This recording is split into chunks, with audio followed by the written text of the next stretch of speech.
If you ever talk to a driver who has been involved in a collision, he will tell you two things. Number one, it was not his fault. And number two, if he had enough time, he could have taken evasive action to avoid the collision.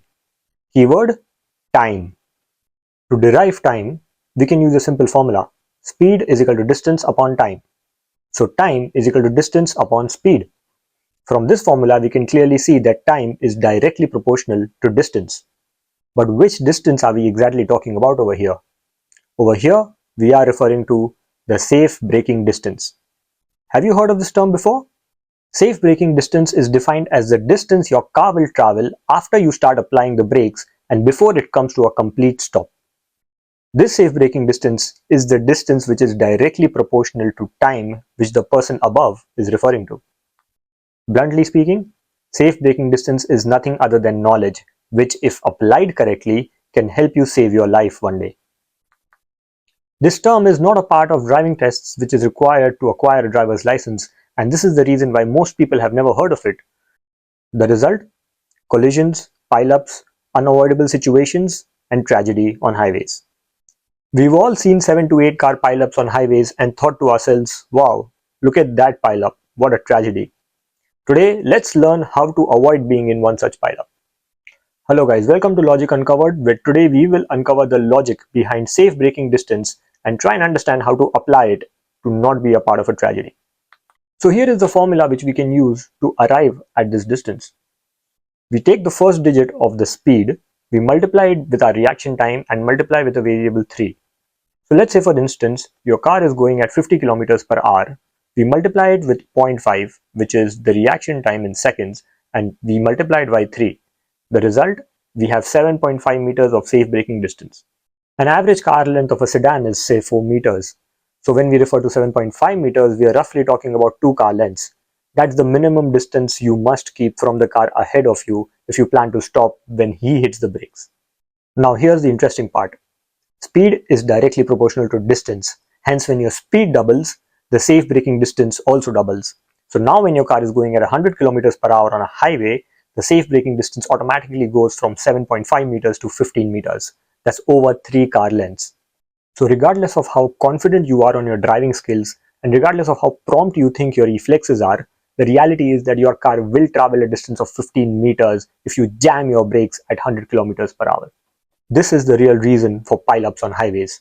A lot of people who are regular drivers on highways keep approximately 1 car length between them and the car ahead at 100 or 120 kilometers per hour, thinking that they can easily avoid collision, but it is scientifically impossible for you to avoid collision.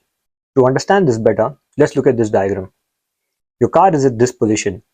At this current position, you realize that there is an obstacle ahead of you. By the time your reflexes work, the car will be at position X, that is when you start applying the brakes. And from there on, the car starts reducing its speed and comes to a standstill at point Y. This is the safe braking distance. The logic is simple. If this object in the picture is closer than the point Y, then your car will collide, regardless of what you do. Further, the formula that we just saw does not factor in a major coefficient required for reducing speed: friction. Friction may be reduced due to one or a combination of the following reasons: condition of roads, condition of brakes, mass of the vehicle, and grip of tires. I'm sure when you think of all the accidents that you've seen, you can directly correlate them with one of these reasons. To summarize it, if you're not maintaining the safe braking distance on a highway, then you're bound to end up in a pileup. The only question is when. And then comes the most illogical reasoning ever. My friend, I have always been tailgating. I keep less than 1 car distance on a highway. I've never been involved in a pileup. Yes, you haven't. And that's because you're lucky and not because you're a good driver. The day the car in front of you stops abruptly, there is nothing you're going to be able to do about it except for ram into the back of it. Every person ever involved in a pileup was once an overconfident driver just like you. So here are some logical solutions that you can apply while driving on the highway to be safe. Keep the minimum safe braking distance between you and the car in front of you. When you hit the highway, remember to double the distance between you and the car in front of you. If other cars change lanes and jump in front of you, don't worry. Just slow down a little bit till the safe braking distance is reached again before accelerating. By this method, you can ensure that if there is a pileup in front of you, you will definitely be able to hit the brakes in time and avoid collision. Sounds great, right? But what if the car behind you rams into you? How do you avoid that? Well, don't wait for that moment. If you see someone tailgating you, just change lanes and let them pass you. If they refuse to pass you, continue being in the other lane from that driver. Let them tailgate someone else. When you're in the driver's seat, you need to choose who you follow and who gets to follow you. I'm sure we all have friends who drive frequently, especially long distances. Please share this video with them and make them aware of how safe braking distance can be applied and how they can be safer on the highways. The most terrible feeling in the world is losing someone you love in a car crash. I hope this video reaches enough people to ensure people drive safely and it helps someone avoid a collision one day. If you like the contents in our video, please subscribe to our channel. Remember, better safe than sorry.